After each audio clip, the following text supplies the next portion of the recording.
Hello दोस्तों, आज हम रिलायंस इंफ्रास्ट्रक्चर लिमिटेड कंपनी के बारे में बात कर रहे हैं। आज के दिन संडे है, मार्केट क्लोज है।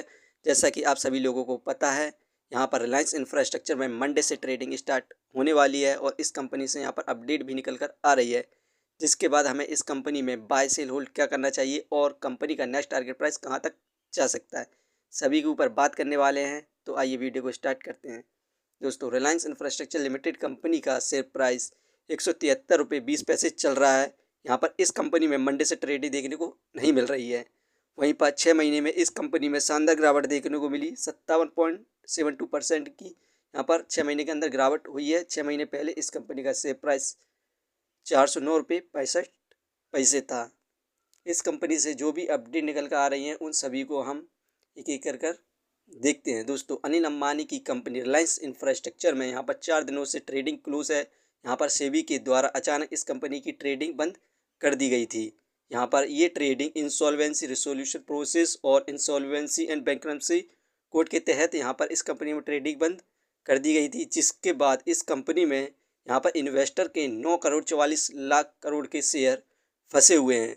और जैसा कि स्टॉक एक्सचेंज के द्वारा कहा जा रहा है कि इस कंपनी में ट्रेडिंग यानी कल से मंडे से स्टार्ट होगी, जो कि वीक में सिर्फ एक बार हुआ करेगी। आप इसमें सिर्फ कंपनी के शेयर को सेल कर सकते हैं, बाय नहीं कर पाएंगे। यहाँ पर ये प्रोसेस 1 महीने तक जारी रहने वाला है। दोस्तों, जैसा कि आप सभी लोगों को पता ही है, इन्फोर्समेंट डायरेक्टरेट यानी ईडी ने अभी हाल ही में अनिल अंबानी ग्रुप की कंपनियों के 8,997 करोड़ के एसेट को जब्त किया था मनी लॉन्ड्रिंग और बैंक फ्रॉड के तहत। यहाँ पर उनके ऊपर केस 17,000 करोड़ का यहाँ पर लगाया गया है। यहाँ पर इन्वेस्टिगेशन चल रही है ईडी के द्वारा 17,000 करोड़ की, जिसके बाद हमें इस कंपनी में गिरावट देखने को मिल रही है और साथ में ही इसी के तहत यहाँ पर इंसॉल्वेंसी और बैंक्रप्टी के तहत यहाँ पर ट्रेडिंग बंद कर दी गई है। दोस्तों, यहाँ पर सेकंड रीज़न देखें ट्रेडिंग क्लोज होने का। Another key overhang is the statutory reduction in the foreign institutional investor FII holding which is the decline from 11.35% to 7.08% since March 2025। यहाँ पर फिल के द्वारा इस कंपनी में जो होल्डिंग थी लगातार कम करते गए हैं। यहाँ पर एक साल के अंदर 11.35% से सिर्फ 7.08% बची है। यहाँ पर ये दो रीज़न हैं इस कंपनी में यहाँ पर ट्रेडिंग क्लोज होने का। और यदि आपने इस कंपनी को बाय सेल क्या करना चाहते हैं तो यहाँ पर आप देख सकते हैं, यदि आप इस कंपनी में short term trading play rather than the stable long term investment, यदि आप इस कंपनी में शॉर्ट टर्म के लिए इन्वेस्ट करना चाहते हैं तो आप इस कंपनी के शेयर को सेल कर सकते हैं।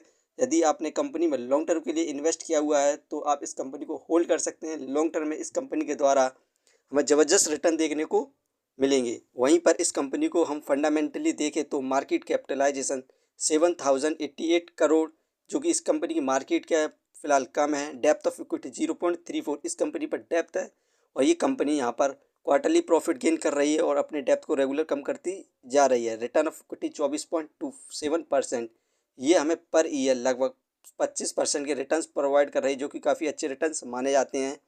अर्निंग पर शेयर 194, ये शेयर इस समय हमें बुक वैल्यू से बहुत ज़्यादा सस्ते दामों पर मिल रहा है। Dividend 0, book value 413.82, face value 10। दोस्तों, इस कंपनी के फंडामेंटल काफ़ी अच्छे हैं। फाइनेंशियली देखें क्वार्टरली बेसिस पर तो सितंबर 2024 में 3,527 करोड़ का प्रॉफिट गेन किया था। दिसंबर में लॉस हुआ 3,199 करोड़, लेकिन मार्च में ज़बरदस्त प्रॉफिट गेन किया 8,232 करोड़। जून में 294 करोड़ प्रॉफिट किया। यहाँ पर सितंबर में 253 करोड़ का प्रॉफिट गेन किया। यहाँ पर ज़बरदस्त प्रॉफिट गेन किया गया है सितंबर में, आप देख सकते हैं। दोस्तों, यहाँ पर ये कंपनी क्वार्टरली बेसिस पर अपने प्रॉफिट को इंक्रीज़ करती जा रही है और ये कंपनी फाइनेंशियली और फंडामेंटली बेस्ट है। यदि आप इस कंपनी पर लॉन्ग टर्म के लिए इन्वेस्ट करते हैं तो आप अच्छे खास रिटर्न्स पा सकते हैं और इस कंपनी का शेयर प्राइस एक साल के अंदर 400 को क्रॉस कर जाएगा। अभी इसी कंपनी में यहाँ पर नेक्स्ट मंथ से रेगुलर ट्रेडिंग होने की संभावना है। दोस्तों, ये वीडियो सिर्फ एजुकेशन पर्पस के लिए थी। यदि आप किसी भी कंपनी या स्टॉक्स पर इन्वेस्ट करते हैं तो एक बार अपने फाइनेंसर्स और एक्सपर्ट की सलाह जरूर लें। कभी भी लोन लेकर इन्वेस्टमेंट ना करें। यदि आपको कंपनी के बारे में जानकारी सही लगी हो तो हमारे चैनल को सब्सक्राइब करें, जिसका नाम है स्टॉक एनालिसिस। धन्यवाद।